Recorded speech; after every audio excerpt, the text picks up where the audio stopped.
de segundo grado de secundaria, bienvenidas y bienvenidos a nuestra sesión Aprende en Casa.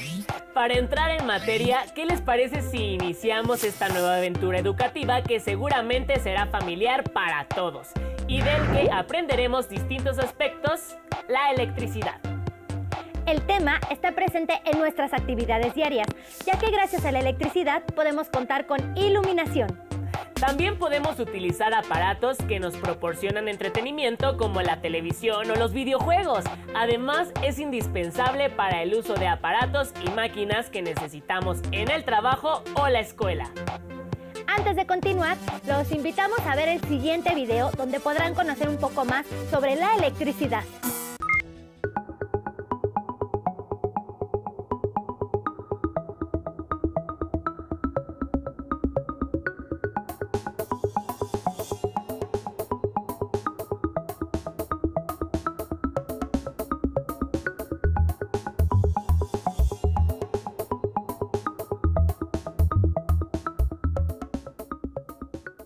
Cuando en una localidad se interrumpe el suministro de electricidad, se detiene el funcionamiento de todos los aparatos eléctricos.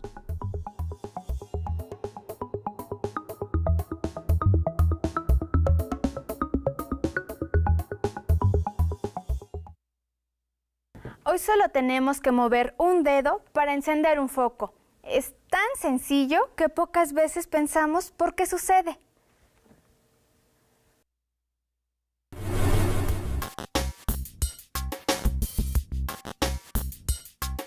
Ya a mediados del siglo XVIII se advirtió que la carga eléctrica se podía trasladar de un sitio a otro. A este movimiento de la carga se le conoce como corriente eléctrica. Pero, ¿cómo es este flujo?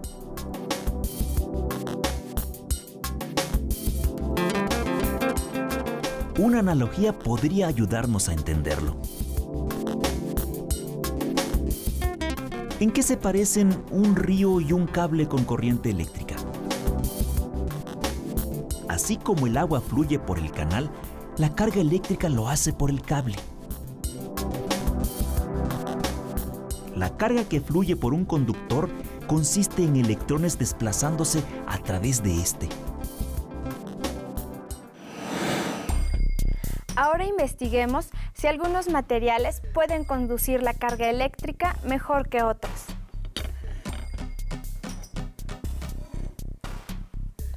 Si el foco enciende, es que el material que usamos para cerrar el circuito es un buen conductor.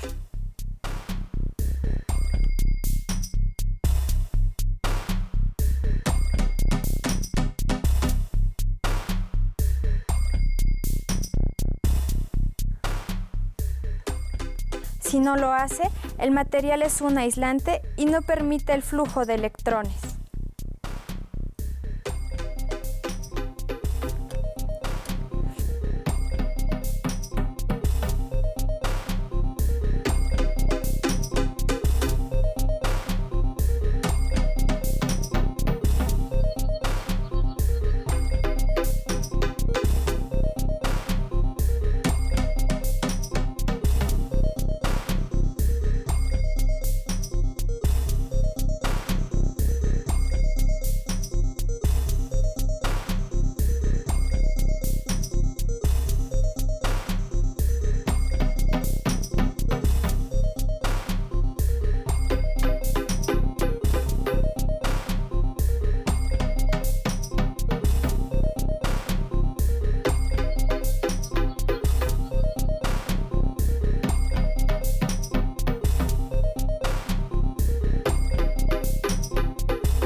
¿Qué hace que un material sea conductor o aislante? Veamos. En un material conductor, el electrón más externo de sus átomos se puede mover libremente por el material. Se les llama electrones libres o de conducción. A diferencia de los conductores, en los materiales aislantes, los átomos tienen pocos electrones libres o ninguno. Pero, ¿qué causa el movimiento de los electrones? Los electrones requieren de un impulso del exterior, que puede ser una pila o un generador, para ponerse en movimiento y establecer así una corriente eléctrica. Así como para la corriente del agua existen obstáculos, los hay también para la corriente eléctrica. Los obstáculos en el río son piedras.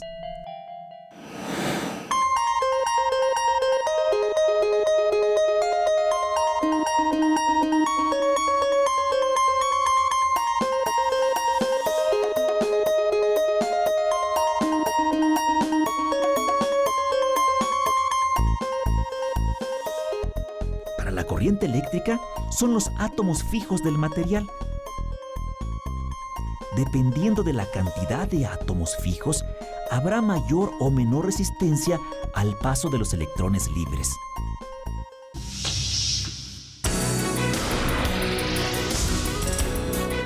¿Sabías que entre los conductores y los aislantes hay una variedad de materiales con propiedades intermedias? Así es.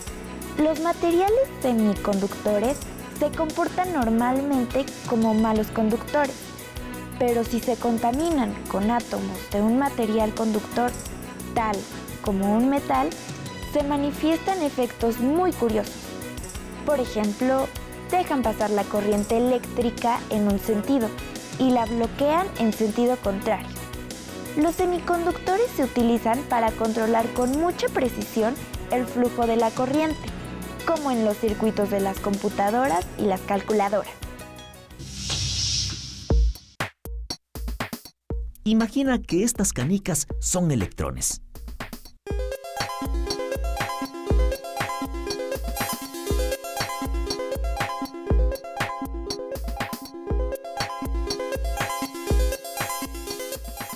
Al igual que la velocidad de la canica depende del tipo de suelo, la velocidad de los electrones depende del material de que está hecho el cable.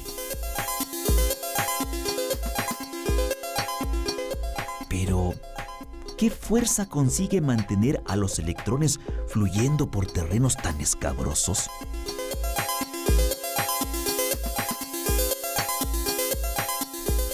En este caso, las canicas se mueven cuesta abajo como resultado de la fuerza de gravedad.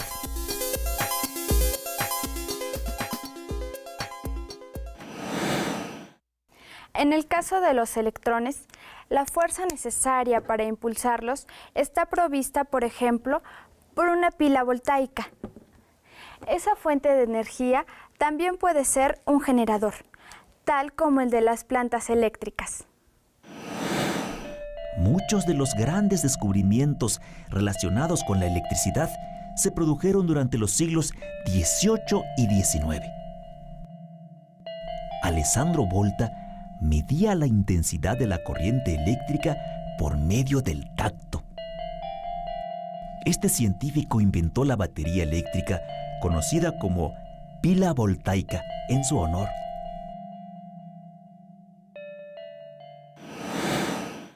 En esta parrilla hay un segmento de cable que ofrece resistencia al paso de la corriente eléctrica. Se le llama resistor.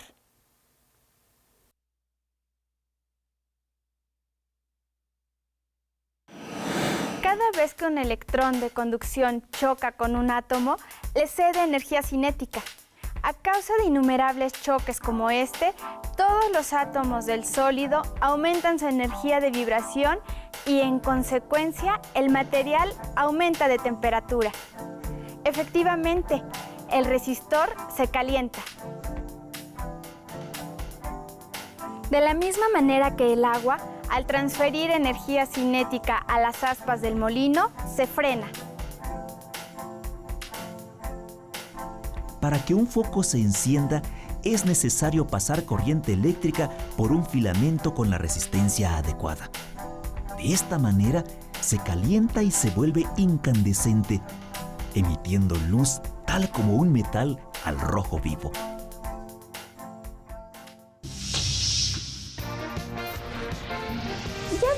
qué es la corriente eléctrica y que hay materiales conductores y aislantes, así como la resistencia que ofrece.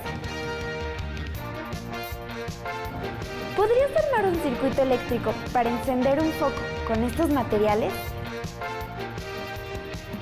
¿Qué materiales usarías para ofrecer mayor o menor resistencia? ¿Cómo la ves? Hoy en día, muchos procesos dependen de la energía eléctrica. Si no hubiera electricidad, ¿qué aparatos en tu casa dejarían de funcionar? ¿Cómo serían tus clases en telesecundaria?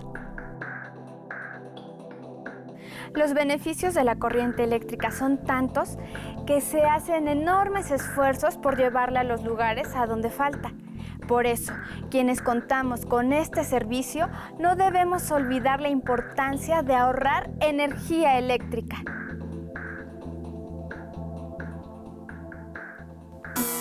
Como pudimos observar, existen materiales conductores que permiten el flujo de electrones que generan electricidad. También hay materiales como la madera o el plástico que son aislantes, pues no permiten el flujo de los electrones.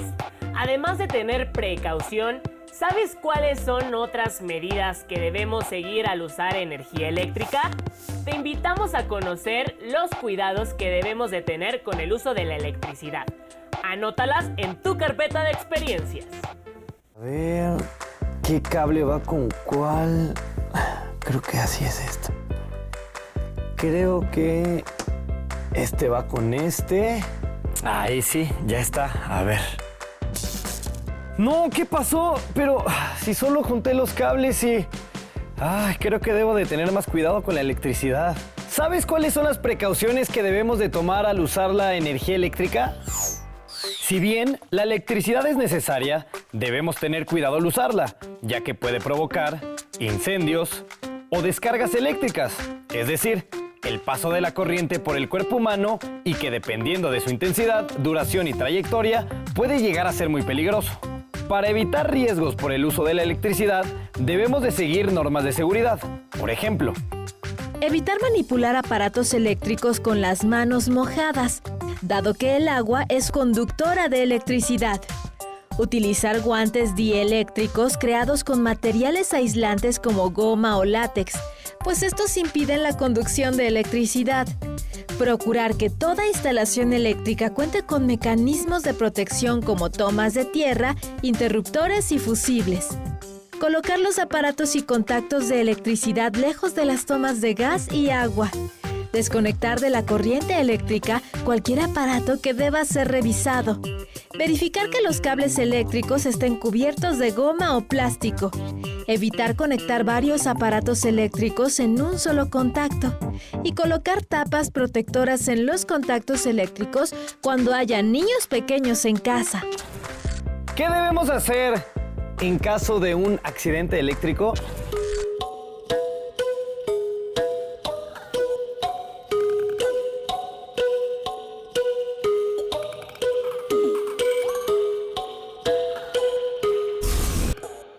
Ante un accidente eléctrico debemos llamar al servicio de emergencia 911 o bien a la Cruz Roja Mexicana. Si en el accidente hay una persona electrocutada, debemos evitar acercarnos a ella y mantenernos a una distancia de 7 u 8 metros, así como buscar interrumpir la corriente eléctrica con un material que no sea conductor de electricidad, por ejemplo, un palo de madera. Una vez que no haya riesgos, el especialista en primeros auxilios empleará un objeto no conductor para tocar a la persona accidentada y revisar su estado de conciencia, dado que un accidente de este tipo puede alterar el ritmo cardíaco o provocar un paro respiratorio.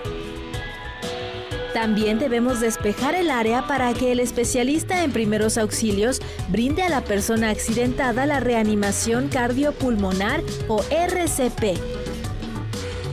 Una vez que logre reanimarla, este especialista evitará que la persona se enfríe y le colocará gasas estériles en las zonas quemadas.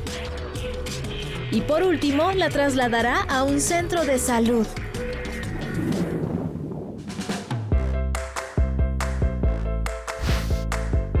Ahora sé que para arreglar mi ventilador Lo mejor es buscar a un experto antes de poner en riesgo mi salud o provocar un accidente. ¿Y tú qué otras medidas de prevención conoces? ¿O cómo puedes actuar ante un accidente eléctrico?